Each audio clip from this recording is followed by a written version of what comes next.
Livro 3, capítulo 4. Moralidade e psicanálise. Eu disse que só teremos uma sociedade cristã quando a maioria das pessoas professar o cristianismo. Mas é claro que isso não significa que podemos adiar nosso empenho pela sociedade até esse dia imaginário no futuro longínquo. Significa, na verdade, que devemos executar duas tarefas imediatamente. Uma, tentar ver como a regra faça com os outros o que gostaria que fizessem com você se aplica em detalhes à sociedade moderna. E dois, nos tornarmos o tipo de pessoa que realmente aplicaria essa regra se soubéssemos como fazê-lo. Gostaria de começar agora a tecer considerações sobre qual é a ideia cristã de homem bom, a especificação cristã para a máquina humana. Antes de eu entrar em detalhe, há dois pontos mais gerais que gostaria de ressaltar. Primeiro, já que a moralidade cristã reivindica ser uma técnica para colocar a máquina humana em ordem, acho que você gostaria de saber como ela se relaciona com a outra prática que parece fazer uma reivindicação semelhante, a psicanálise. Neste momento, é preciso estabelecer uma distinção muito clara entre a técnica e as teorias médicas reais dos psicanalistas e a visão filosófica geral do mundo em que Freud e alguns outros pensadores acrescentaram a ela. Esta última, a filosofia de Freud, é diretamente contraditória à de outro grande psicanalista, Jung. Além do mais, quando Freud fala sobre como curar neuroses, está falando como um especialista em sua própria matéria. Mas quando tenta abordar a filosofia geral, fala como um amador. Por isso, o mais sensato é dar atenção a ele em um caso e não no outro. E é isso que eu faço. Estou bem mais preparado para fazer isso porque descobri, quando Freud discorre sobre assuntos que não são sua especialidade e dos quais, por acaso, eu entendo bem, como é o caso de linguagem, ele é bastante ignorante. Mas a psicanálise em si, tirando todos os acréscimos filosóficos que Freud e outros deram a ela, não é nem um pouco contraditória ao cristianismo. A prática da psicanálise sobrepõe a moralidade cristã em alguns pontos, e não seria má ideia se todas as pessoas soubessem alguma coisa a esse respeito. Todavia, elas não seguem o mesmo rumo o tempo todo, pois as duas práticas alcançam resultados bastante diferentes. Quando uma pessoa toma uma decisão moral, há duas coisas envolvidas. Uma delas é a tomada de decisão. A outra, os diversos sentimentos, impulsos, etc., que constituem seu estilo psicológico e que são a matéria-prima de suas escolhas. Mas essa matéria-prima pode ser de dois tipos. Ela pode ser o que chamamos de normal, podendo consistir no tipo de sentimentos comuns a todas as pessoas, ou então pode consistir em sentimentos bem pouco naturais, decorrentes de distúrbios presentes em seu subconsciente. Assim, o medo de coisas que são realmente perigosas seria um exemplo do primeiro tipo, ao passo que um pavor irritacional a gatos ou aranhas seria um exemplo do segundo tipo. O desejo de um homem por uma mulher seria do primeiro tipo, já o desejo pervertido de um homem por outro seria do segundo. Então, o que os psicanalistas se propõem a fazer é eliminar os sentimentos anormais. Isto é, dar ao homem uma matéria-prima melhor para as suas escolhas. A moralidade se ocupa da própria tomada de decisão. Vamos colocá-lo nos seguintes termos. Imagine 3 homens que vão à guerra. Um tem o sentimento natural de medo perante o perigo que todo ser humano sente, e ele o vence por um esforço moral, tornando-se um homem corajoso. Vamos supor que os outros 2 tenham medos exagerados, irracionais, que nenhum esforço moral é capaz de vencer em consequência do conteúdo de seu subconsciente. Suponha agora que um psicanalista apareça e cure esses 2. Isto é, coloque os 2 de volta na situação original do primeiro homem. Bem, neste momento, o problema psicanalítico teria terminado, mas o problema moral começa. porque agora que estão curados, esses dois homens podem tomar rumos bem diferentes. O primeiro poderá dizer: graças a Deus me livrei daquelas bobagens. Enfim, poderei fazer o que sempre quis fazer, servir ao meu país. Mas o outro poderá dizer: bem, estou feliz por me sentir relativamente tranquilo diante do perigo. Mas isso não muda o fato de que esteja, como sempre, determinado a pensar primeiro em mim e, sempre que puder, a deixar os outros camaradas fazerem o trabalho arriscado por mim. Aliás, uma das coisas boas quando eu me sinto menos amedrontado é que agora eu posso cuidar de mim mesmo com muito mais eficiência e ser mais esperto para esconder esse fato dos outros. Essa diferença é puramente moral e os psicanalistas não podem fazer nada para mudá-la. Por mais que você aperfeiçoe a matéria-prima do homem, continuará deparando com outra coisa: o livre-arbítrio real do ser humano frente à situação que lhe foi apresentada, seja para colocar a sua própria vantagem em primeiro lugar, seja para colocá-la em último. E esse livre-arbítrio é a única coisa com a qual a moral se ocupa.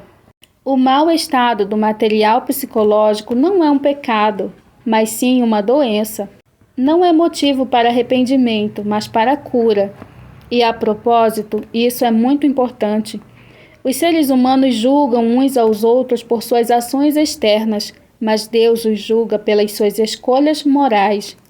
Quando um neurótico que tem horror patológico a gatos se força a pegar um gato no colo por algum bom motivo, é bem possível que aos olhos de Deus ele tenha demonstrado mais coragem que um homem saudável poderia ter mostrado ao conquistar o Victoria Cross.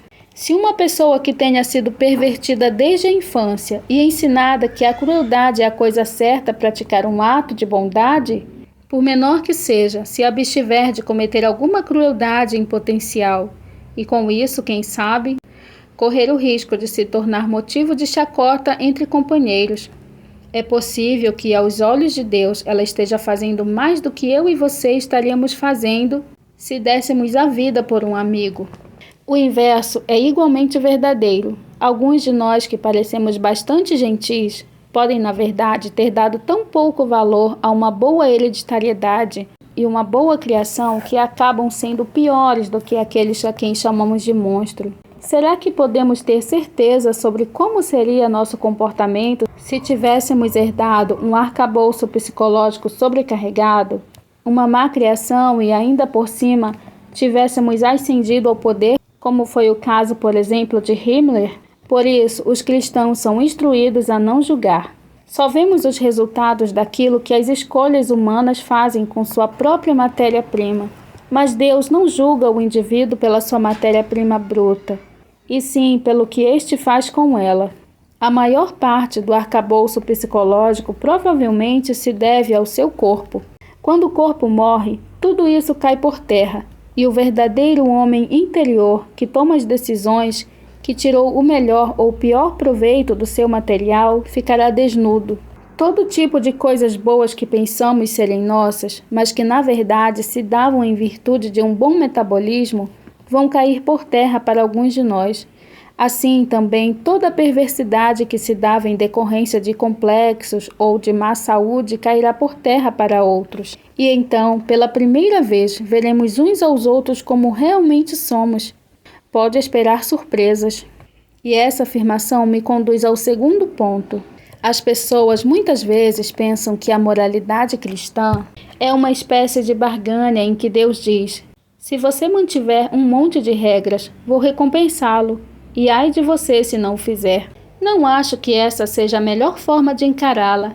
Em vez disso, eu diria que toda vez que você faz uma escolha, está transformando sua parte central, seu interior, a parte que toma as decisões, em algo um pouco diferente do que era anteriormente. E tomando sua vida como um todo, com todas as suas inúmeras escolhas, você estará, ao longo de toda a vida, transformando esse eu interior numa criatura celeste ou numa criatura infernal. Ou seja, em uma criatura que está em harmonia com Deus, com as outras criaturas e consigo mesma. Ou em uma que está em estado de guerra e ódio com Deus, com as demais criaturas e consigo mesma. Ser um tipo de criatura é o paraíso, ou seja, é alegria e paz, conhecimento e poder. Ser outro tipo significa loucura, horror, idiotice, furor, impotência e solidão eterna. Cada um de nós está progredindo a todo instante, em direção a um estado ou outro. Isso explica o que sempre costumava me intrigar sobre os escritores cristãos. Eles parecem ser tão rígidos numa hora e tão livres e leves em outra. Falam de meros pecados do pensamento como se fossem tremendamente graves. Em seguida, sobre os assassinatos e traições mais chocantes, como bastasse só se arrepender e tudo estaria perdoado. Mas cheguei à conclusão de que eles estão certos. O que estão visualizando sempre é a marca que a ação deixa na parte minúscula e central do nosso eu que ninguém consegue ver nesta vida, mas que todos nós teremos de suportar, ou do qual teremos de desfrutar para sempre. Uma pessoa poderá estar numa posição tal que seu ódio a faça derramar o sangue de milhares, e outra de tal forma que, por mais raiva que sinta, não fará nada além de provocar o riso nos outros. Mas a marquinha impressa na alma poderá ser idêntica em ambas. Cada pessoa pode ter feito algo consigo de que, se não se arrepender, tornará mais difícil para ela eximir-se do ódio da próxima vez que for tentada, e fará com que o ódio fique pior toda vez que ela cair. Cada uma delas, se voltar-se seriamente para Deus, poderá ter aquela distorção no seu eu interior endireitado. Cada uma que não fizer será condenada. Entretanto, vale ressaltar que não é a grandeza ou humildeza do ato em si, visto de fora, que realmente importa. Um último ponto. Lembre-se de que, como eu disse, a direção certa leva não apenas à paz, mas também ao conhecimento. Quando uma pessoa aprimora seu caráter, ela compreende o mal que resta dentro dela com clareza cada vez maior. Por outro lado, quando piora, percebe cada vez menos sua própria maldade. Uma pessoa moderadamente má sabe que não é muito boa. Já uma pessoa inteiramente má acha que tudo está bem. Na verdade, isto é o senso comum. Podemos entender o sono quando estamos acordados, não quando estivermos dormindo. Podemos perceber erros de aritmética quando a mente estiver raciocinando certo, não enquanto estivermos fazendo errado as contas.